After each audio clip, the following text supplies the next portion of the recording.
اب میں سے اب چند نصیحتیں، جن جن لوگوں کے اندر غفلت ہے وہ غفلت کو ختم کریں. بہت بڑی نعمت ہے یہ، تو جو جائے گا قبر میں اس کو پتا چلے گا کہ میں کس مشن سے منسلک تھا. یہاں تو پردے ہیں، دنیا کے پردے ہیں، کیا پتا. یہاں تو پردے ہیں، کسی کو کیا پتا. یہ تو جب قبر کی شام آئے گی تو پتا چلے گا کہ کیا فیض تھا اور کس جگہ پہ منسلک تھے اور کیا کام آپ آقا علیہ السلام کی نوکری کا اور دین کی خدمت کا انجام دے کر آئے. اس کے سیرے ملے گی. لہذا پہلی نصیحت تو یہ ہے کہ غفلت ختم کر دیں. کوئی شخص بھی جو ایکٹیو تھا اور اب ان ایکٹیو ہے، he shouldn't remain inactive, he should become active. اور جو ان ایکٹیو ہو جائے، سمجھ لیں، یہ اچھی طرح سمجھ لیں، میں پھر دوہرا کے زور دے کے کہہ رہا ہوں، جو ان ایکٹیو ہو جائے اور منہاج القرآن کے کام کو پریکٹیکلی کرنا for any reason چھوڑ دے، وہ یقین کر لے کہ اس سے توفیق لے لی گئی ہے. واپس اس سے توفیق لے. یہ کام اللہ کی توفیق کا کام ہے، یہ اللہ کی توفیق سے کام، یہ آقا علیہ السلام کی خدمت اور دین کی تجدید کا کام. اگر اس کی کوئی انپٹ نہیں رہی تو سمجھے کہ اس سے توفیق چھین لی گئی. لہذا ہر شخص انپٹ دے، ایکٹیو ہو، خواہ وہ تنظیمی طور پہ ایکٹیو ہو، خواہ انٹلیکچوئل انپٹ دے، انٹلیکچولی انوالو رہے، اپنی تجاویز اپنی آراء دیتا رہے، کنیکٹڈ رہے.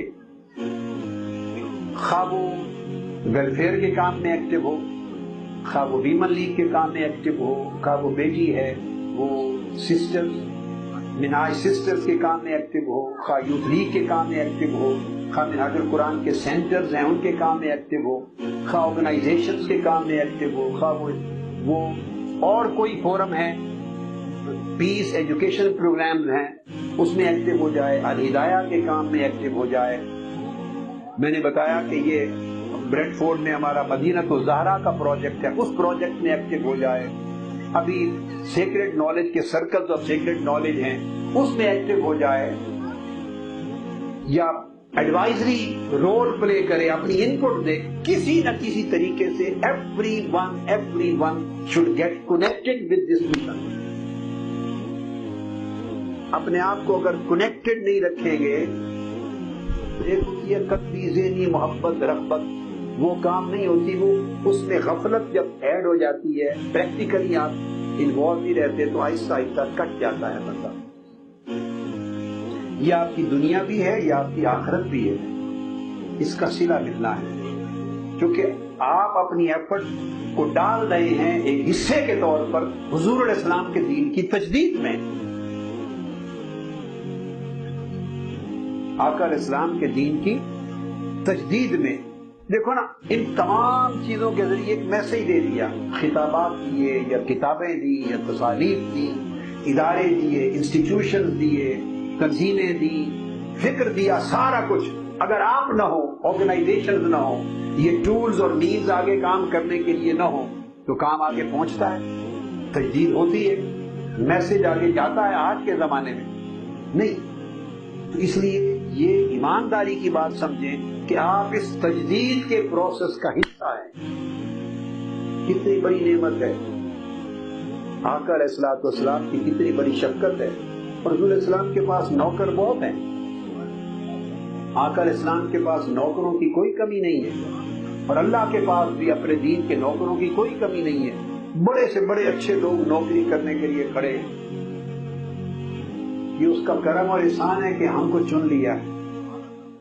اگر ہم پیچھے ہٹ جائیں گے تو اللہ پاک ہم سے اور کسی اچھے لوگوں کو آگے دے دے گا. اللہ محتاج نہیں ہے اور اللہ کا رسول محتاج. کبھی ہمارے ذہن میں اگزام اور تکبر اور رعونت اور فرعونیت یا شیطانیت آ جاتی ہے، ہم سمجھتے ہیں کہ شاید یہ کام ہمارا محتاج ہے. نہیں، اگر حضور کے دین کی تجدید اللہ نے کی ہے اور کروائی ہے اور یہ امر ہے، اس نے کام کو تکمیل تک پہنچانا ہے. اگر ہم میں سے افراد نہیں کریں گے ریپلیس کر کے، اللہ قرآن مجید میں اللہ پاک کا وعدہ ہے. کیا ہے آیت کریمہ؟ من یرتد منکم عن دینہ فسوف یأتی اللہ بقوم یحبہم ویحبونہ. اگر تم ہٹ جاؤ گے اس کام سے پیچھے کوئی بات نہیں، اللہ پاک اور لوگوں کو لے آئے گا جن سے وہ محبت کرے گا، چاہے گا وہ اس کو چاہیں گے اور ان سے کام لے لے گا. اللہ پاک کے پاس ریپلیس کرنے کے لیے کوئی کمی نہیں ہے، وہ کریٹ کر دیتا ہے. ہمیں چاہیے کہ ہم اپنی اس نوکری سے پیچھے نہ ہٹیں اور کنیکٹڈ رہیں مشن کے ساتھ، اور کسی نہ کسی شکل میں اپنی ان پٹ دیتے رہیں.